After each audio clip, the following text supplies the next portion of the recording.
Hey guys, Jay-Sensei here again. This is going to be what if Invincible awakened his powers early. So I haven't been uploading, I've been more or less focused on Twitch and writing scripts. So, yeah, also reading a lot of manga, reading some new ones, all that. So, yeah, let's begin. That's left off with, I believe, Mark and Eve's relationship being established as casual yet not official. And Ethan hates it. Based on who Ethan is in the story, go back and watch parts 1 through 4. I think Ethan is mostly a part 2 and 3 kind of character to understand him. But, yeah. Now I think this video is probably going to be more, is going to be more Ethan focused in general, because I feel like I have a Ethan-centered arc. So I have a feeling it's going to be more into that. So let's begin. Begin a few days after Ethan is disgusted by Mark and Eve's relationship, because to Ethan, Mark is his bro. But aside from that, we go to Doc Seismic, doing his usual nature-wrecking nonsense. Mark got a text from Cecil about what's happening, but as soon as Mark arrived, Eve was already there, and with a single blast, handles it immediately. Doc Seismic done. So that kind of ends that. But then the mission for Mars came up, and Mark was ready to go until Cecil had a different idea, saying, "We're sending Forger, aka Ethan, his hero name. Ethan's hero name is Forger." Mark would ask why, until Cecil would just say, "Because he actually knows Martian culture." If you guys want to know what that means, it's because Forger and Eve were actually the apprentices of Martian Man in this story. So, yeah. Sorry about this. I had a spelling error, which is very bad. Alright. So, with that, Ethan actually knows Martian culture because, one, his powers work very similar to Martian Man, but on a much higher scale. So, yeah, he already surpassed Martian Man by the time he was like a year in, he surpassed Martian Man. So, yeah, at this point, I would say from the strength, number 1, Omni-Man. Number 2 would be Mark. Number 3 would be Eve. 4 would be Ethan. Only reason Eve is at 3 is the fact that Mark can actually, how do I phrase this? So, yes, Eve can actually, affect Mark and damage him, because she actually can break her limiters on command, but only for a split second, and she has to make it count. Mark is faster than she is by a long shot, so he can easily avoid her limit break ability and then one-shot her. So, yeah. If Eve catches him off guard, it's a big maybe that it'll work, but it's unsure. But I'm back to this now. So, aboard the spacecraft, Forger had shrunk himself down to a pocket-sized version of himself to save space, and crawled into one of the astronauts, not the suit, probably in a small pocket, or at least just to hang on to them. And then eventually, at some point, he will wake up, go outside, and stretch. Mars. Astronauts already used to his quirks, kind of ignored him as they made their, descent and did their usual stuff. They landed, he went to his full-size form, and looked around. The astronauts reported back to Houston, and Forger noticed something, a Martian, trying to take them away. Forger stepped in, helping the Martian, and remembered something crucial. Martians live underground, and for one big reason: sequids. Immediately, he would basically kind of wrap his body around the Martian like a barrier. The Martian like a barrier, telling the Martian, speaking a bit of Martian, and we're kind of growling. And it's broken Martian, because Martian Man, but they got brought down into the Martian base. Or just civilization? Yeah. Everything was going fine until a small sequid would jump at him. Now, the Martians panicked, but Forger literally just made his hand liquid, wrapped it around the sequid, and then absorbed it with a quick flex of his muscle. The Martian leader looked at sequid like a goat, and looked at Ethan like a ghost, or Forger like a ghost. And he said, "What are you?" Forger said to say, "Forger is Forger. Forger is invulnerable to whatever Forger wants to be invulnerable to." And then just smiles. And that's true, he's invulnerable to whatever he wants to be invulnerable to, but it's all imagination-based, which is hard, because he thinks that certain people are stronger than he is, and he thinks they're stronger than him. It's hard to imagine himself being invulnerable to those people. Like with Mark, he finds it hard to imagine being vulnerable to him, because it's a guy who can casually tear through bulletproof glass and swat away lasers. So, imagining being vulnerable to him is hard. But, yeah, back to the, plot. Now, Everything was going fine until the Martian leader tried to execute the astronauts, because of the risk of second infection, no exceptions. Forger had an idea. A good one. Good to the Martian city with Forger running at full speed, waving his arms, saying, "Forger demands that all you astronauts haul ass! Fast, fast, fast, fast!" And they just ran as fast as they could. Forger leading the astronauts back to the ship at full sprint, with him basically picking up boulders by stretching his arms out and launching them at the Martians, who tried to get close to them. So yeah. Now, mission is over, and they made it back to Earth safely. Everything seemed fine. Until Ethan, who had basically advanced his nose to make sure no sucker would have got near them as he memorized the scent of the astronauts. But then, as he advanced his nose, he began sniffing. Phil began sniffing at one of the astronauts, specifically, Russ Livingston. And he says, "Russ does not smell like Russ. Russ smells like Martian. Russ is a fake Russ." And the room went dead silent. Everyone turned to Russ Livingston. First, without hesitation, pulled his fist back, ready to basically punch through the fake Russ. Until the quote-unquote Russ raised his hands and just said, I can explain." And then his body would shift. Russ Livingston would melt away, revealing his true form, a Martian as everyone suspected. And the Martian just says, "The real Russ did not make it, so I replaced him." The room tensed, and Ethan crossed his arms, saying, "Fake Russ can explain why fake Russ is here." And the Martian would just rub the back of their head and say, "I was dreaming to the surface world, so I took his place while he was lost." Heroes exchanged glances, heroes, astronauts, and Forger exchanged glances and just thought, was he lying? Maybe. Was he dangerous? Didn't seem like it. He seemed honestly too dumb, and Ethan could punch a hole through him at any second. So, yeah. Forger still said and study him and just say, "Forger will take fake Russ in."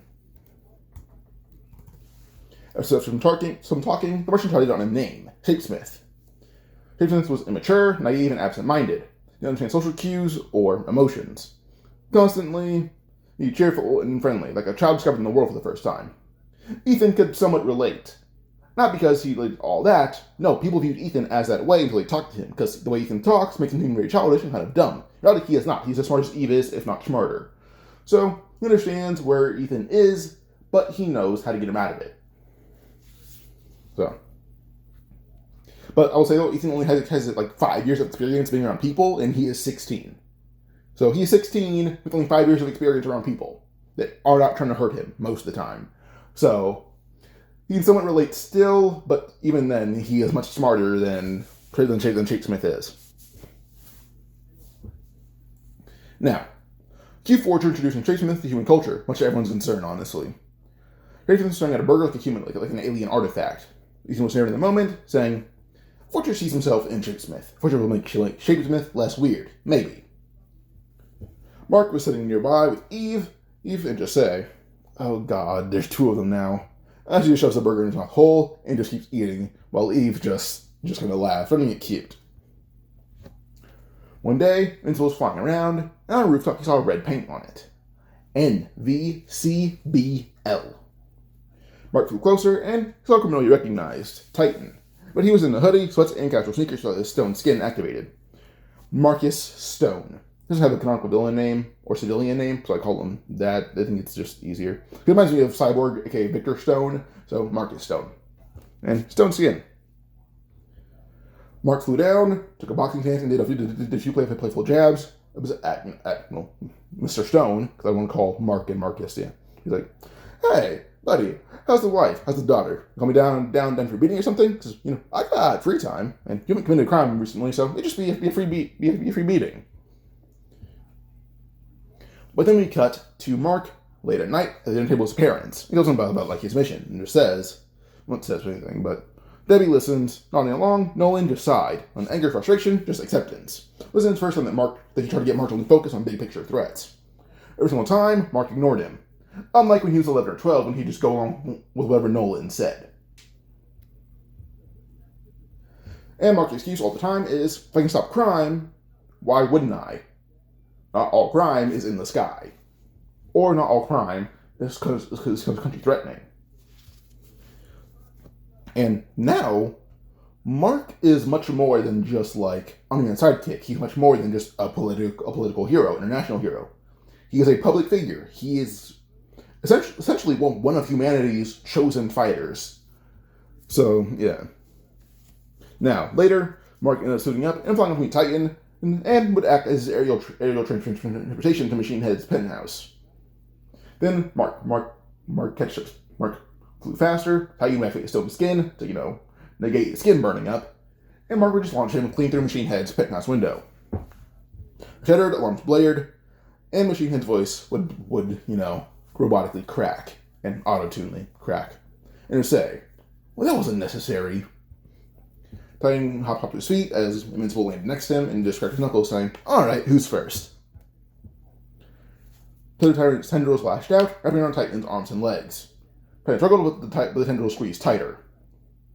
And he just says, "Damn, these things have some grip to them." And I still muscles harder, and then cracked the tendrils like whips. And he yanked Tyrant face first into the floor. Then immediately, he followed with a double drop right to tether Tyrant's head, sending him flying an entire story down. Well, then Kursk would crackle with electricity, fist glowing with pure voltage, firing them at Mark, saying, "Look fast, kid, let's see if you can dodge lightning."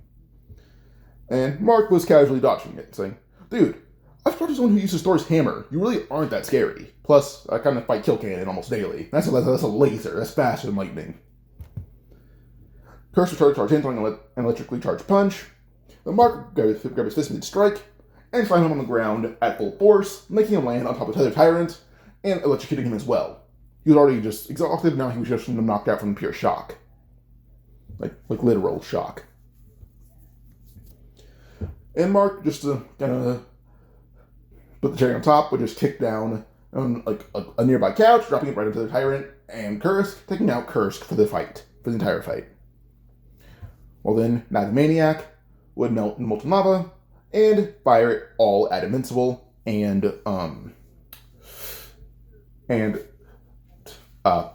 Titan. I was supposed to call him Marcus, then Mark, I had to just make sure I got it right, as Titan. And he says, "This is how invincible you two are when you're made of ash. When you turn to ash." Invincible clearly just swatted them away. He's more concerned about his clothes. Art usually charges him double for a full repair, since he damages his clothes more often than Nolan does, because he takes on way more threats. Not as strong, just way more. Mark ended up grabbing a solid steel chair and used it like a bat, swatting Maniac all over the office. Titan, who is busy trying to fight Furnace, just says, "Are you hitting the lava guy with a chair?" And Invincible just groaned and said, "Hey, I'm fighting for the love of the game right now. These are just B-listers." And Maniac reformed, only to be wanted by a full-speed punch to the face, flattering him all across the entire room, not just one wall. And that means he's out of the fight for the moment. Well, then Furnace could turn a blast at Titan, and as he did try, Titan his rock was kind of just melting. But then Titan would just say, "Wait, let's see if your bones can handle this." He would grab one of Furnace's legs, spinning him around and slamming him on the ground full speed, or at full force. Then if Titan tried to get it up because he's on the tank of the group, or Spring tried to get up the tank of the group, Titan would basically grab him, kind of palming him, squeezing him, and then slamming him on the ground over and over and over again, denting his metal armor, or metal suit. But then he threw him forward, right at Mark, who would casually just do a simple wave of his hand, but as strong as he is, it literally just knocked out Furnace immediately. So, it was that easy. And then you're just trying to toss him casually into the elevator. So with that, Mark and Titan end up walking over to Machine Head, who just says, "Well, that could have gone better." Titan says, "Yeah, for who?" Invincible's grin saying, I had fun. This was pretty fun. It was kind of fun. I don't think it could have gone better." But then they realized something. As Mark put his hand on Titan's chest, pushing him back, and just said, "He's way too calm."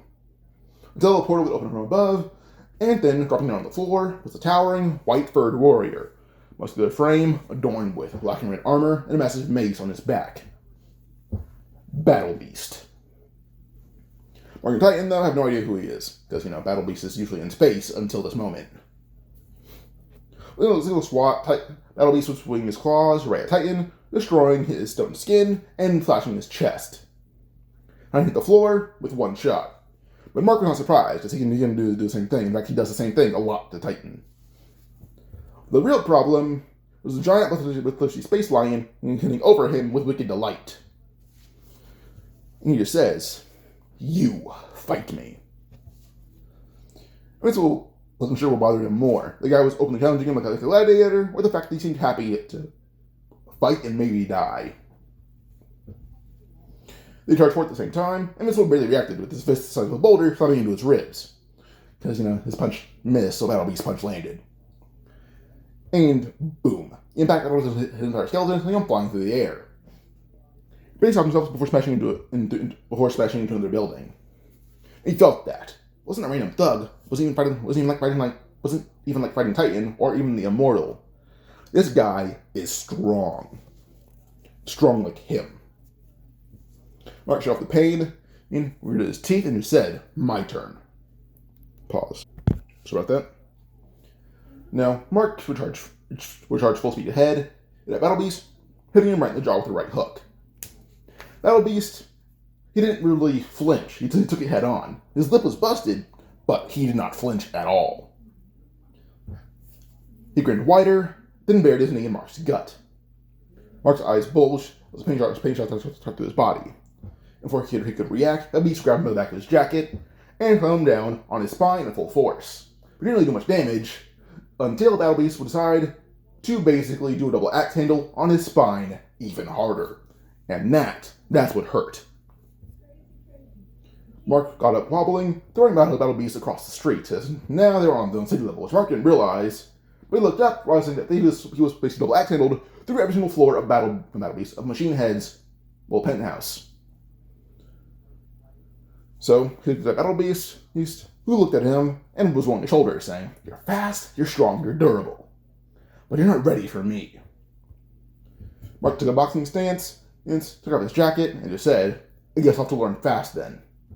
March forward, and they begin having a rapid series of blows. Or at least Mark thought they were. They realized that Battle Beast was honestly putting his hand up and simply blocking or shrugging the punches off.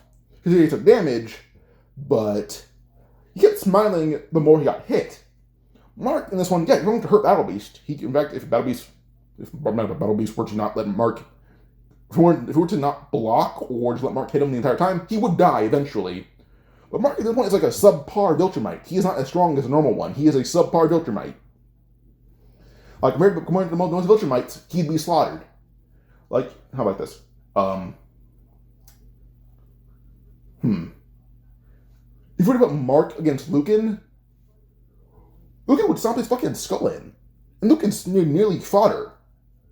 Like, you put him in Conquest. Conquest would be happy to fight him. Conquest would just tear him in half 5 minutes in. Like, this Mark is probably about as strong as the one in the blue suit, maybe a bit above that. So, yeah, maybe a little bit above that. Now, I'm not saying that Mark is a subpar Viltrumite, but I honestly think Conquest just waited too long to get serious and would have killed him if he didn't wait that long. But yeah, back to this, though. Now, eventually, Battle Beast decided to actually land a punch. He would counter him. He would grab Mark's arm and snap it, his bones popping out of his skin. Now Mark was ready to scream until Conquest would grab him by the throat, sending him into the street face first, over and over again, thus the block shaking. He then hurled him into the ground even harder, and then, on cue, the Guardians of the Globe would arrive. Black Samson, Duplicate, Rexplode, Darkwing, Forager, Drinking Ray, and Monster Girl, but also Eve, who's not a Guardian, but she's here for Mark. Samson would ask what the hell's happening, looking around looking for Mark, who's buried under rubble with his bones popping out of his arm. Like his arm should be, straight, maybe just laid out. No, his arm is bending fully to the right at his elbow. It should not be like that. Like, every bone from the elbow up is popping out of his arm. It is that bad. We saw Battle Beast. He's staring over Mark with his blood drenching his fur. Who says, More challengers, the fun just keeps coming. Guardian's tensed up, but Eve's hands just glow pink. And Eve says, come then, prove yourselves. Eve would use a limit break for 1 second, blasting right at Battle Beast, burning a lot of the fur off of his extended arm. Then, as he flinched, Forger would jump in, turning his arm into pure tungsten, but then reinforcing it with more and more materials. Cutting this Battle Beast, and the Battle Beast's arm is actually definitely weakened. He doesn't break it, but a few fingers do look a little warped now. But on cue, Battle Beast would headbutt Ethan to the ground, full force, before he can even react, not being knocked out on impact. Then Black Sense's punches end up meaningless, because he doesn't have his powers back yet. Rex's blasts, useless. Battle Beast honestly eating them. Literally, he'll open his mouth, catch capsules, as he put in his mouth, and he'll spit them back out. It does not work. Darkwing, strategy, but he has strategy. He's clever. But it doesn't matter when you can't hurt your opponent. And Robot, he was tore through in one shot. It does not matter at all. Same for Monster Girl. She was also just one shot. And Bulletproof is probably here too, but I forgot, honestly. But let's say, even if he was here, he's one shot. I'm probably not one shot. He's as durable as Omni-Man is. In fact, probably even more durable. In terms of durability, he's one of the highest characters in the series. His power, he'll be absorbing attacks. So even if he was here, he wouldn't be one shot, but he'd be made a plaything. So, yeah. So, he sat down with the Guardians and just scoffed and said, pathetic. The other one, while alone, gave me something. But the rest of you as a group. The girl, pointing to Eve, she was worth something. But too bad she didn't have another attack like that. As Eve can have a limit break, not multiple times in one day. It's literally a strain on her brain. She can't do that more than once. So, well, she can. It just has to be spread out. If she does it twice in a day, she may as well have weeks worth of burnout. So, yeah. Now, Forger, battered and bloody, forced himself to stand. And he actually began to put up a better fight. Not because he was stronger, no, because he fought to trick, mislead, and deceive. Now, Battle East would actually face some damage. Forger feigned right, or Forger feigned left, Battle East moved right. But then, as soon as he attacked the land, Forger shifted his body density, and just overall durability, and Battle East would hurt his hand, hitting Forger. Forger was to be stacking off with as much resistant material as humanly possible, even making his body as hot as possible to burn Battle Beast. But eventually Battle Beast would adapt, and he tears Forger in half, but he quickly reattaches himself. It took a long time, but he did it. Because, he can't really die. One way to actually kill him is, he doesn't have a core. You have to incinerate, you have to basically erase him from existence to kill him. His body has to be completely erased to die. No ashes. Not even a single milliliter of blood can be left. Erase his body from existence. Throwing him in the sun will not work. He will come out of it. You have to make sure there's not a single fragment, there's not even an atom of him left. You have to ensure that's how he dies. So, yeah, turning him in half is nothing. He's been torn in half multiple times, mostly by Mark during training. It does not hurt. It is just exhausting to recover from. So, yeah. Bobby would stare over him and just say, "You're quite smart, little boy, but intelligence will only delay the inevitable." So Forger is reforming. He was swinging his mace down on Forger's head, or tried to. But Mark would intercept it, kicking it away. But Battle Beast smiles, recovers immediately, swing his paw forward, even though his mace is gone. He impales Mark through the stomach. Mark coughs up blood, and everyone looks in horror. Battle Beast's claw is through Mark's entire stomach. And everyone can only stare at this in horror. All Forger can just say is just he just thinks. He says, "Forger's an idiot. Mark is going to die for Forger." But Mark, despite being bloody and broken and impaled, just groans and has a small smile. While Battle Beast is grinning, ear to ear, and says, yes, this is what I'm looking for. You are worthy, Viltrumite." But Mark with his small little smirk, just let out a primal yell, and uppercut Battle Beast, using his bones, cutting up his face pretty badly, actually. And sent Battle Beast sliding back as one of his eyes was nicked. You can still see out of it, it just stung. Mill swung at both arms. One arm using his bones to, cut, and then the other arm as just actual, force. So yes. So they clash over and over again. It was when Invincible slammed in the ground again, into rubble. And Invincible had a new idea. The Battle Beast was on top of him, obviously ready to kill him.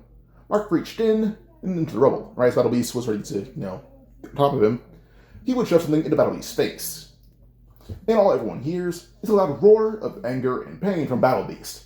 He fell back, holding his nose, as they see a piece of rebar sticking out of one of his nostrils. Mark would grab it and twist it horribly. Mark yanked it out, and Battle Beast's face is torn open, like he yanked it upwards out of his face. And Battle Beast proceeded to basically just rip into him multiple times, over and over again.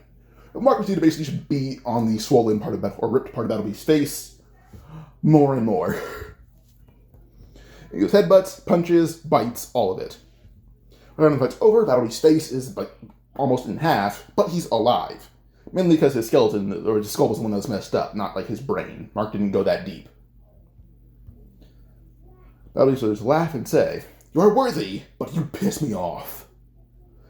And he holds his face together and limps through a portal. He cannot see out of his face, out of his eyes.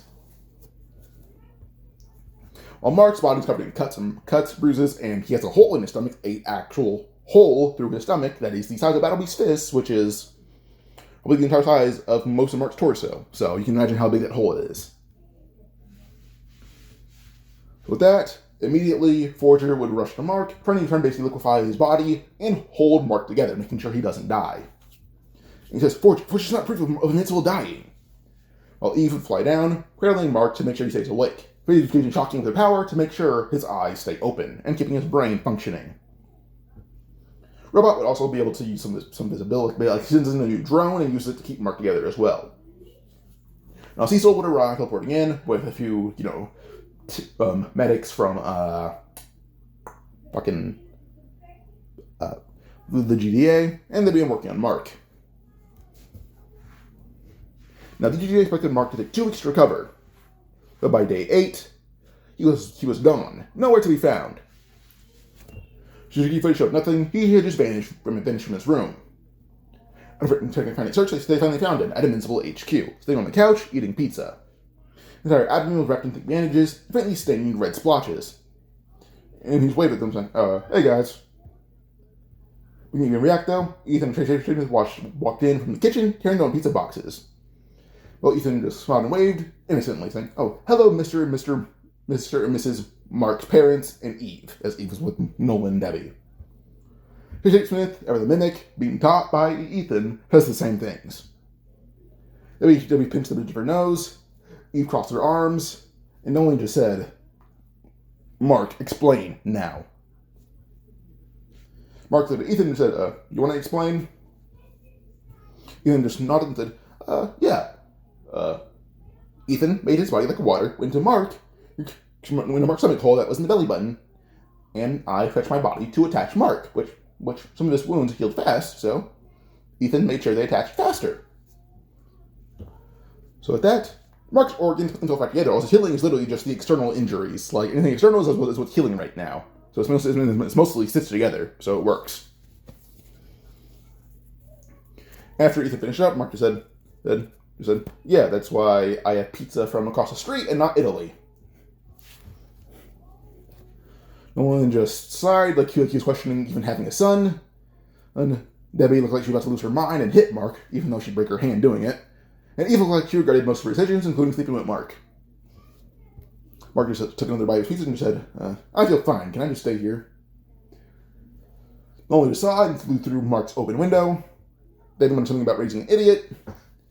And then Eve just says, "I hate that this actually worked. Don't do it again without telling me." Jay Smith, ever not reading the social cues, says, "Does this mean we can keep the pizza?" And Ethan says, "Yes. Always finish your pizza. It's too good to waste." And with that, we end this part. If you guys enjoyed, like and subscribe for more. Adios.